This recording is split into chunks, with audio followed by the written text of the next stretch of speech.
Hello, I'm very happy to see you on our channel. Today we give you a piece of breaking news from Globe magazine. Meghan and Harry, this is how much the divorce from the royal house will cost the couple. Meghan and Mary's secret feud. Between land ownership and much more, the Windsors have an estimated worth of $88 billion. A slice of this figure belongs to the couple who have now decided to give it up. Fans of The Crown, the TV series about which depopulated on Netflix and which is making the English and not only all pseudo-historical experts of Queen Elizabeth II are informed since the second season that in Christmas 1958, for the first time, the Queen, then fresh from the crown, wished Christmas to the nation on live TV from the Oyster rooms of the Castle of Balmoral, a building that seems to have come out of Walt Disney's fairy tales. Always, every year, the Windsor home has been found in the castle in Scotland, where it spends the holidays. It is more than a family reunion. It is a royal ritual that opened its doors to the outside world for the first time 60 years ago. But Christmas 2019 suffered a vulness. The Dukes of Sussex, Prince Harry, and his wife Meghan Markle have given up. The royal couple prefer to spend Christmas alone in the United States, her country, a decision that had caused more than a stomach ache at court. But that was just the beginning. On the evening of January 8, the stomach ache exploded into an infection, with a sensational and unprecedented tear to the ceremonial, not the first, and to centuries of constitutional practice, the royal couple. Most paparazzi in the world, even for the psyche du role of Meghan, a former actress of African-American origins, but also the most anti-conformist of Buckingham Palace, they made their Brexit. They didn't wait until January 31st, but they decided to divorce the Windsor house. This does not surprise the most attentive observers of the royal house. From the first tier with the decision not to live in London at Kensington Palace until the escape to the United States, Harry and Meghan moved away from tradition. Now the definitive rupture takes place. It is not only a matter for experts in English monarchical law and gossip of the events of Buckingham Palace, the most followed royal family in the world, but the divorce, which is unilaterally according to the penurious response from the spokesman of the royal palace, also has heavy economic consequences on Elizabeth II's nephews. And it seems a theme never happened before of the conflict of interest of a British royal. The sovereign grant, the Windsor are one of the richest royal families in the world. Their fortune has been estimated by Forbes at $88 billion. These are the assets they own. However, the crown has always benefited from a check paid by the government. These are funds that are used to pay for the entertainment and official expenses that the royals sustain in their institutional role. The fund is called the Sovereign Grant, and in its current legal form, it has recently established in 2012 with the Sovereign Act of 2011.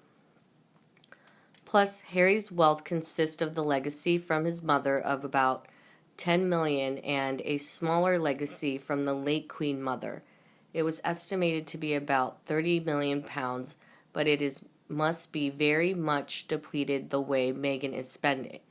He has no claim on the wealth of the royal family. The fact that the family was significant wealth, Meghan has no claim on anything other than what she and Harry accumulate during their marriage. Harry would probably give her more depending on the length of their marriage. What do you think of Piers Morgan saying that Meghan, Duchess of Sussex, cares more about promoting herself than the royal family of Britain? She really is living in cloud cuckoo land. She honestly believes she and Harry are the representatives for the monarchy in the U.S. It adds to her other belief that she is soon to be Queen of America. When Joe Biden wins the election because he was backed by the gruesome twosome Will he reward them with a coronation? Nah, she's got all her facts mixed up again, and they will be told Harry has to either become a U.S. citizen or leave. When he becomes a U.S. citizen, he has to forgo all his titles. What a couple of clowns. Hey, maybe if Harry becomes king of the UK and Meghan is president, they can bring the two countries under one management team and rewrite 200 plus years of history. Rewriting history is their forte. After all, they keep trying to rewrite their own. Shoot, I hope I didn't put a new plan in their Twitter sugars' minds. Meghan and Mary's secret feud.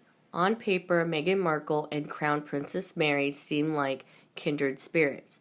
They're both ordinary citizens who fell in love with the prince and moved abroad to marry into royalty. But according to royal expert Phil Damper, that's exactly where the similarities end. The author of Royally Suited, Harry and Meghan, in their own words, believes that Meghan and Mary hold fundamentally differing views about what's expected of them as royals. To understand this, you need only to look at the path Mary took in the lead up to marrying Crown Prince Frederick. In 2001, Mary relocated to Denmark to complete the equivalent of a princess boot camp. Her rigorous training included mastering Danish as well as elocution and pose in preparation for her role as a modern princess and queen-in-waiting. On the other hand, it seems Meghan has always been a reluctant British royal. A whirlwind romance meant there was little time for the former Suits star to familiarize herself with the expectations of being a working royal before marrying Prince Harry.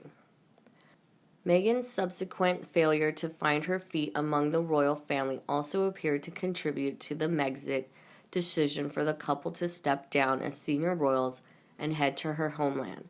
I'm sure Mary looks at what Meghan has done and is horrified by it, Phil says. Mary is dedicated to her role supporting Queen Margaret, and she must feel Harry and Meghan have let down Queen Elizabeth.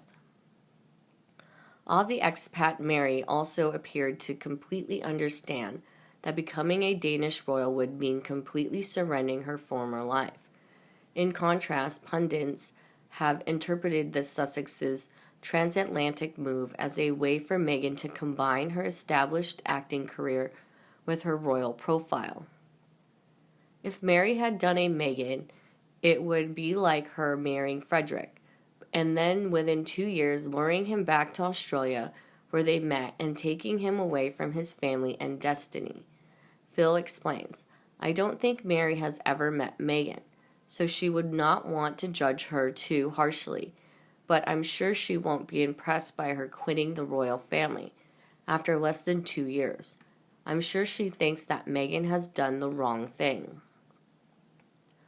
Even when it comes to non-royal members of their respective families, it seems Mary and Meghan's values are totally out of alignment. Princess Mary has previously shared her heartbreak over losing her mother to a heart condition when she was only 25 years old, revealing to a local Danish outlet that she wishes she'd had more time with her. Meghan, however, continues to be estranged from her alien elder father, Thomas Markle Sr., with details about their fractured relationship often aired rather too publicly. Having lost her mother, I'm sure Mary must wonder why Meghan can't make up with her dad, Phil observes. She would feel it would be tragic if he died while there was still a rift, as life is too short.